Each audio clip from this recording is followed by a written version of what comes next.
You're listening to the Financial Source podcast on YouTube. Welcome to the deep dive. Today we're looking at a stack of market research notes from the week of March 9th through the 13th, 2026. Right, and it was a pretty intense week for the data. Yeah, it really was. Our mission today is to figure out exactly how a sudden geopolitical shock did, just instantly rewrite the global economic playbook. Okay, let's unpack this.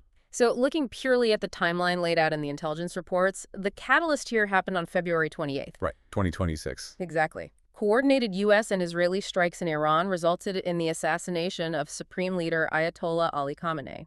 And the immediate retaliation is really what sent the markets into an absolute tailspin. Iran declared the Strait of Hormuz a closed military zone. A total blockade. Yeah. Which, for anyone tracking global logistics, that's a nightmare scenario. It's the choke point for roughly 20% of the world's entire oil supply. 20%. And the market reaction was instantaneous. We saw both WTI and Brent crude oil futures surge to nearly $120 a barrel almost overnight. Just massive. It was. But what's fascinating here is how this immediate supply threat completely derailed existing market forecasts well beyond just the price tag. Because it's not just about the cost of the oil, it's about the physical movement of it. Spot on. The closure forced major producers like the UAE and Kuwait to actually cut their production. Because those tankers physically cannot leave the Gulf. Right. Regional storage facilities hit maximum capacity instantly. Producers had to shut off the taps because they simply had nowhere to put the oil. It fundamentally altered global energy dynamics in a matter of hours. Which brings us to the fallout in the broader economy. Yeah. What really stood out to me in the notes was the stark contradiction in the U.S. jobs data. The February numbers. Right. We saw a loss of 92,000 jobs in February. In a normal cycle, the Fed would be teeing up a rate cut right about now to soften the landing. But here's where it gets really interesting. Despite those job losses, expected rate cuts are being completely pushed back. Why are central banks suddenly sitting on their hands? It all comes right back to that $120 barrel of oil. Central bankers are looking at those energy prices and seeing a massive, immediate spike in inflation on the horizon. The research notes highlight incredibly hot expectations for consumer prices. It's CPI. Yes, the CPI and the Fed's preferred gauge, the PCE. So they're trapped.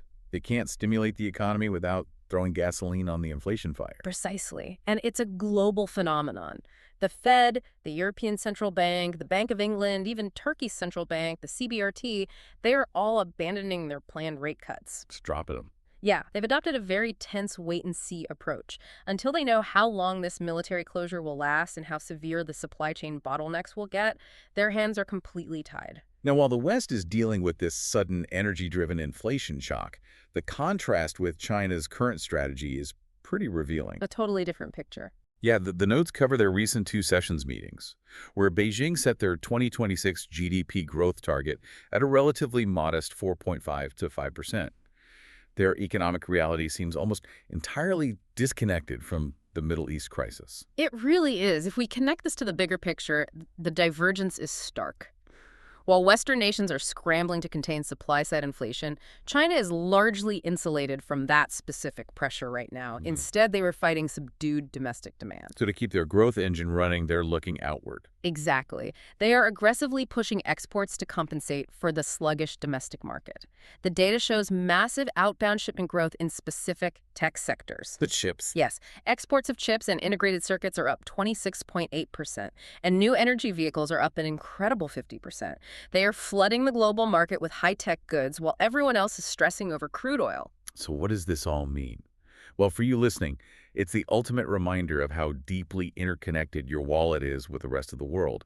A conflict thousands of miles away dictates local inflation. Completely dictates it. It directly impacts the cost of your everyday goods, the price you pay at the pump, and the borrowing rates for your mortgage. It really highlights a structural vulnerability we often ignore. The Strait of Hormuz controls a fifth of the world's oil, and its sudden closure instantly paralyzed global monetary policy. It begs the question, just how fragile is our hyper-connected global economy when a single geographic choke point can rewrite the financial future of the entire world overnight?